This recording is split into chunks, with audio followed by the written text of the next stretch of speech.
On a summer day in the year 1014, in the narrow mountain passes of Bulgaria, 15,000 soldiers walked back to their emperor. But they could not see him. They could not see anything. Byzantine Emperor Basil II had blinded them all. 99 out of every 100 men, leaving only one eye to every 100th soldier, so he could guide his blinded brothers home. This was the aftermath of the Battle of Kleidion, a confrontation so brutal, so decisive, that it would earn one emperor a terrifying nickname and destroy an entire empire. To understand the horror of Cleidion, we must first understand the hatred that led to it. For nearly 4 decades, the Byzantine Empire and the Bulgarian Empire had been locked in a brutal struggle for dominance over the Balkans. The Byzantine Empire, ruling from Constantinople, considered itself the rightful heir to Rome's glory. But the Bulgarian Empire, under the ambitious Tsar Samuel, had grown into a formidable power that threatened Byzantine supremacy. Byzantine Emperor Basil II ascended to the throne in 976 as a young man. From the beginning of his reign, he faced one overwhelming challenge: the expansion of Bulgarian power. Tsar Samuel had carved out an empire stretching from the Adriatic Sea to the Black Sea, conquering Byzantine territories and threatening Constantinople itself. For Basil, this was personal. In 986, early in his reign, he had led an army against Samuel and suffered a humiliating defeat at the gates of Trajan. Bulgarian forces ambushed his retreating army in a mountain pass, slaughtering thousands of Byzantine soldiers. The young emperor barely escaped with his life. That defeat haunted Basil, and he spent the next 28 years preparing his revenge. Tsar Samuel was no ordinary enemy. A cunning military leader and skilled diplomat, he had transformed Bulgaria into the dominant Balkan power. He moved his capital to Ohrid, in modern-day North Macedonia, and fortified his empire with a network of mountain strongholds. Samuel understood that Bulgaria's strength lay in its mountainous terrain that could swallow invading armies whole. By 1014, Basil had systematically dismantled Samuel's empire, piece by piece. Year after year, campaign after campaign, the Byzantine emperor captured Bulgarian fortresses, reclaimed lost territories, and pushed deeper into enemy land. But Samuel remained defiant, and his army remained a threat. The final confrontation was inevitable.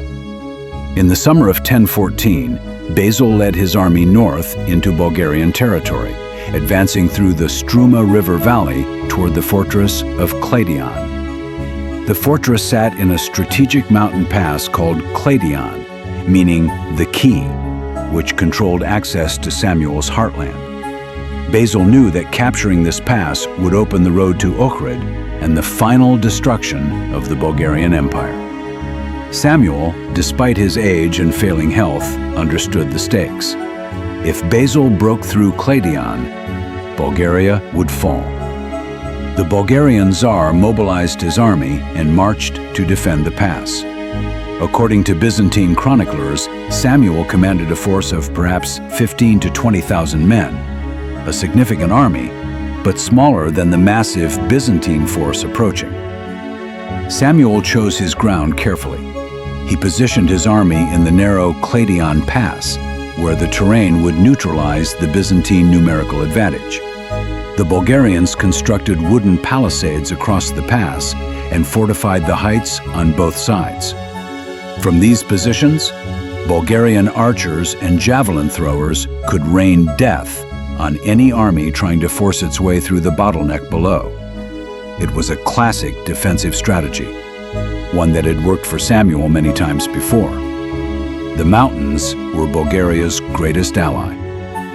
But Basil II had learned from his past defeats.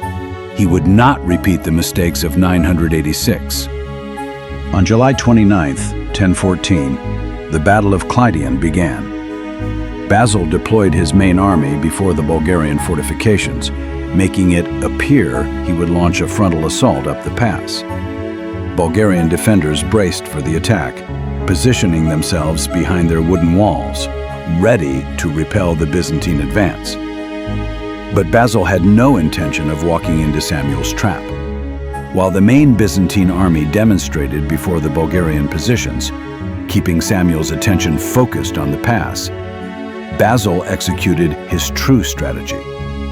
He had sent a smaller, elite force under the command of General Nikephoros Xiphias on a secret flanking maneuver through the mountains. For days, Nikephoros and his men had been climbing through treacherous mountain paths, moving through terrain the Bulgarians considered impassable. These were veteran soldiers, the hardened core of Basil's army, men who had campaigned in these mountains for years. They carried light equipment, moving swiftly and silently through the wilderness. The flanking force emerged behind the Bulgarian positions on July 29th. Samuel's army, focused entirely on defending the pass against the frontal assault, had left their rear vulnerable. When Nikephoros struck, the effect was catastrophic. The Byzantine attack from the rear threw the Bulgarian army into chaos. Soldiers who had been confidently defending the fortified pass suddenly found enemy warriors behind them. The carefully prepared defensive positions became death traps. Bulgarian units tried to turn and face the new threat, but in the confusion and narrow terrain, organized resistance collapsed. Basil, observing from the front, immediately ordered his main force to assault the fortifications. Now attacked from both front and rear, the Bulgarian army disintegrated. What had been a strong defensive position became a killing ground. Bulgarian soldiers tried to flee, but the narrow mountain passes that had been their strength now became their prison. The Byzantine cavalry, unleashed once the Bulgarian lines broke, pursued the fleeing enemy without mercy. Medieval warfare was brutal, but what followed at Kleidion exceeded even the normal savagery of the age. Basil had waited 28 years for this moment, 28 years since his humiliation at the gates of Trajan. Now he would ensure that Bulgaria would never threaten Byzantium again. By the end of the day, the Bulgarian army had been destroyed. Byzantine sources claim that 14,000 to 15,000 Bulgarian soldiers were captured. The rest were dead or scattered into the mountains. Basil II now made a decision that would echo through history and earn him his infamous nickname. He ordered every Bulgarian prisoner blinded, not killed, blinded. Out of every 100 men, 99 had both eyes destroyed. The 100th man was left with one eye, so he could lead his blind companions home. The purpose? Psychological warfare on a scale rarely seen in medieval history. Basil wanted Samuel to see what had become of his army. He wanted every Bulgarian to understand the price of resistance. He wanted to break not just Bulgaria's military power, but its will to fight. According to chroniclers, Samuel collapsed when he saw his soldiers. Men he had led for decades, warriors who had conquered an empire, now reduced to helpless blind men stumbling through his palace. Some sources claim he suffered a stroke on the spot. 2 days later, on October 6, 1014, Tsar Samuel died. He was 65 years old and had ruled Bulgaria for nearly 40 years. With his death, Bulgarian resistance effectively ended. Basil II, meanwhile, had earned his nickname, Basil Bulgaroktonos, Basil the Bulgar-Slayer. He ruled for another 11 years, dying in 1025 as the most powerful Byzantine emperor since Justinian. The empire he left behind stretched from southern Italy to the Euphrates River, larger than it had been in centuries. The Battle of Cleidion stands as one of the most decisive and brutal encounters of the medieval period. Militarily, It demonstrated the evolution of Byzantine tactical thinking. Basil had learned that mountain warfare required patience, intelligence, and the willingness to use terrain against an enemy who thought terrain was their advantage. The flanking maneuver at Kleidion became a textbook example of how to defeat a fortified position through maneuver rather than direct assault. But Kleidion's true significance lies in what it reveals about the nature of medieval power and the psychology of warfare. The mass blinding was not simple cruelty. It was calculated terror, designed to destroy an enemy's ability and will to resist. In this, it succeeded completely.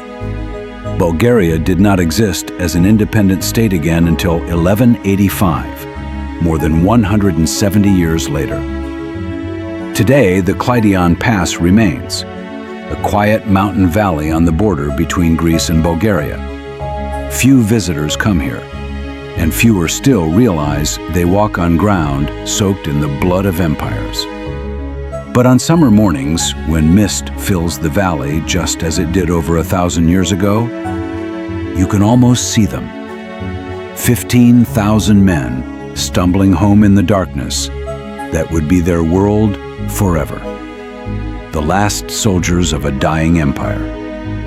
Victims of a battle that changed the Balkans for centuries to come. This was Cleidion. This was the price of empire.